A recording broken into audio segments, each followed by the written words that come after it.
Então, nessa terceira parte, antes de falar por que Jesus também tinha que ser Deus, quero falar sobre uma expressão união hipostática. O que é isso? É a união de duas naturezas numa só pessoa. União de duas naturezas numa só persona, numa só hipóstase. É a palavra grega para pessoa. Natureza divina e natureza humana. Porém, a união hipostática é indivisível, indissolúvel e imutável. Então eu pergunto a você, lá no céu, Jesus é homem ou é Deus? O que você acha? Os dois. A união hipostática, lembra? Indivisível, indissolúvel, imutável. O Jesus que lá está, ao lado à destra de Deus, é Jesus Cristo, segundo sua natureza humana. Ou é o Deus homem, segundo sua natureza humana. Está à destra de Deus. O Jesus Cristo, segundo sua natureza humana. Porém, Jesus Cristo, ou o Deus homem, está em todos os lugares, enche todos nós com seu Espírito, segundo a sua natureza divina. Aí você vai dizer, mas lá no céu, as pessoas pensam, só tem lá o Jesus Deus. Eu não posso dividir. Lembra do Communicatio Idiomatum? E a união hipostática, união de duas naturezas numa só pessoa. Indivisível, imutável, não muda, indissolúvel. Não divide, não muda e não se dissolve. Então entenda isso. Lá no céu, Jesus Cristo, ou o Deus homem, ele come, ele bebe, sente sede, sente sono. Isso não tem nada a ver com pecado. Ele não tem angústia, ele não tem medo, ele não tem sofrimento, aflições, mas ele tem fome, sede, sono. Isso nada tem a ver com pecado. Ele nunca teve pecado e jamais terá. Senão não adiantaria, não poderia ter morrido na cruz e nos substituído. Já vimos que ele era também o homem ideal, santo, inculpável, separado de pecadores. Agora veja,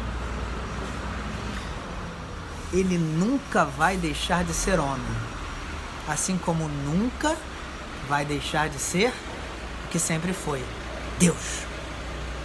Tá certo?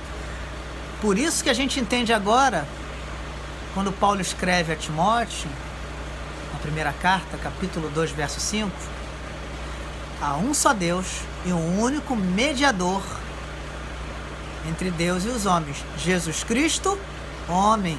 Lembre que Paulo disse isso após a ressurreição de Cristo. Sim. E eu não entendi essa passagem. Jesus já tinha ressurreto, já tinha ressuscitado, já estava ressurreto no céu. E ele prega sobre isso e fala, Jesus Cristo, homem. Agora eu entendo. Vamos complicar só mais um pouco. Vamos agora analisar por que Jesus tinha que ser Deus. Não só homem, mas também 100% divino. Primeiro, se Jesus fosse só homem, ele não suportaria a ira de Deus sobre ele. Todos os pecados da humanidade sobre ele. Diz lá em Isaías que todos os pecados estavam sobre ele. E o castigo que nos traz a paz estava sobre ele. Pelas suas feridas fomos curados. Todos os pecados de todos aqueles pelos quais ele morreu. Se fosse só homem, não aguentaria o trator de Deus passando por cima. Não aguentaria. Agora, vamos lá em João 17, que diz assim, Jesus rogando ao Pai pelos discípulos, a oração sacerdotal, ele diz, assim como me conferiste autoridade sobre toda a carne. Essa palavra autoridade, exousia, não é dinamis, não é milagre, maravilhas. Não é, não são milagres e maravilhas. Ali, essa tradução exousia, falando de poder, domínio, força. Olha aí a união hipostática. Jesus orando, segundo sua natureza humana, orar é próprio de seres humanos, ao Pai e dizendo, assim como tu me conferiste autoridade, domínio, poder, força. O Jesus Cristo segundo sua natureza divina. Numa só frase, num só versículo. Diz a palavra também em Hebreus que ele, Jesus, é a expressão exata do ser de Deus.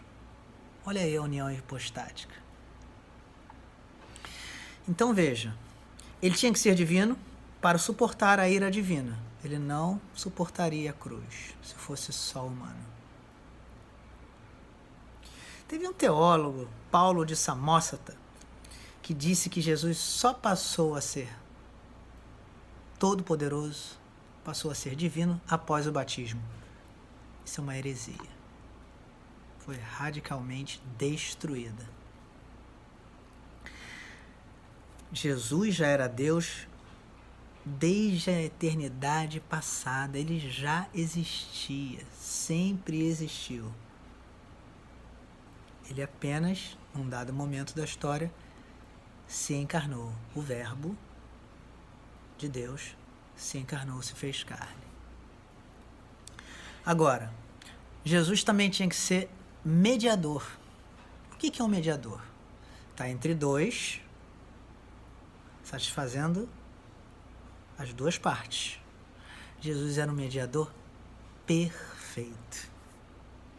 Ele satisfaz as exigências de um Deus irado, satisfaz a ira de Deus, satisfaz a justiça de Deus, morrendo na cruz e justificando a mim e a você.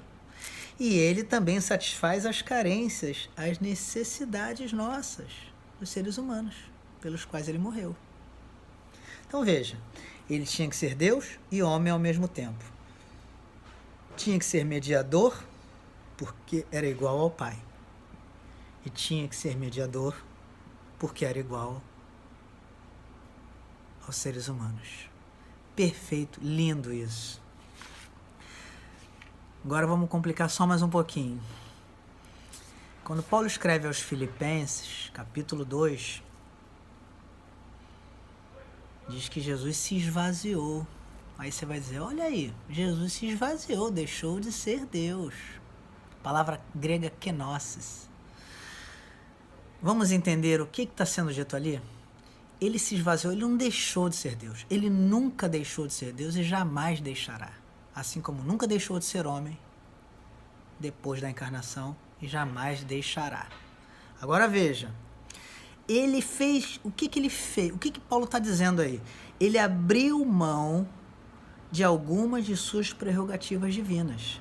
Ele abriu mão de alguns atributos divinos.